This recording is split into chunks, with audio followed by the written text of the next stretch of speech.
भगवा झंडे को लेकर के डुबो रहा था।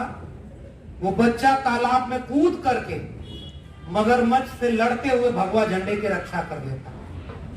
कुछ दिन बाद वो बच्चा स्टेशन पर चाय बेचता है और उसके बाद 35 साल की लंबी तपस्या पर निकल जाता है और फिर वो स्वयं सेवक बन करके इस देश का प्रधानमंत्री बने।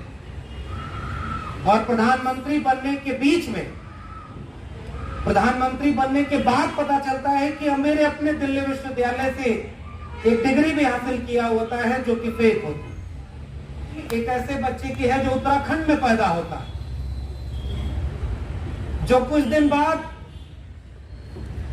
अपना कहानी सुनाते हुए कहता है कि वो अपनी बड़ी बहन की उंगली पकड़ करके स्कूल पढ़ने जाया करता था, मगर वो अच्छी तालीम नहीं पाता है तो सन्यासी बन जाता है, अपना नाम बदल देता है और फिर कुछ दिन बाद वो उत्तर प्रदेश के मुख्यमंत्री के पद पर बैठता है और सबसे पहला काम ये करता है कि देश में अब कोई पढ़ने ढंग से न जा पाए, सारे स्कूल के मास्टरों को अपनी रैली में भीड़ बढ़ाने के लिए, सारे स्कूल के मास्टरों और शिक्षक शिक्षिकाओं को रंगोली बनवाने के लिए, और उसके बाद जो लोग बचे उनसे वो सारे काम करवाने के लिए जो शिक्षा के बिना दूसरे काम हो सकते हैं। और फिर एक दिन वो बैठ करके कुर्सी पर कहता है कि शिक्षकों की जरूरत क्या है, और वो व्यक्ति उत्तर प्रदेश का मुख्यमंत्री बनता है। ये उस चैप्टर का दूसरा अध्याय हो सकता है उस क्लास का। असल में नई शिक्षा नीति, राष्ट्रीय शिक्षा नीति उसी दिशा में जा रही है जो आपको गलत इतिहास पढ़ाए।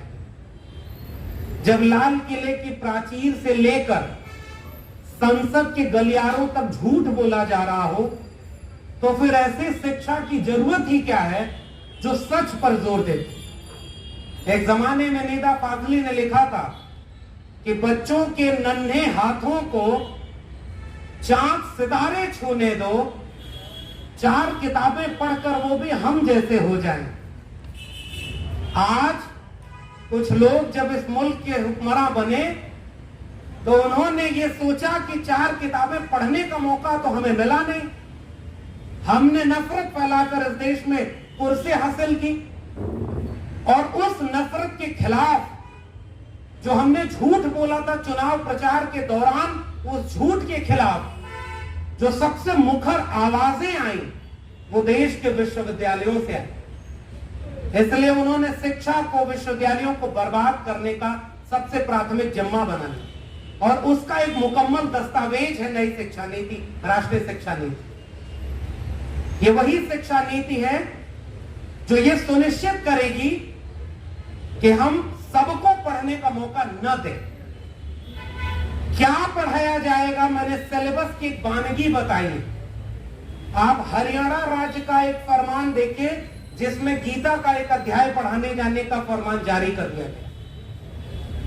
जब गीता पढ़ाई जाएगी, जब वेद पढ़ाए जाएंगे, तो फिर चांद सितारों की बातें क्या होंगी?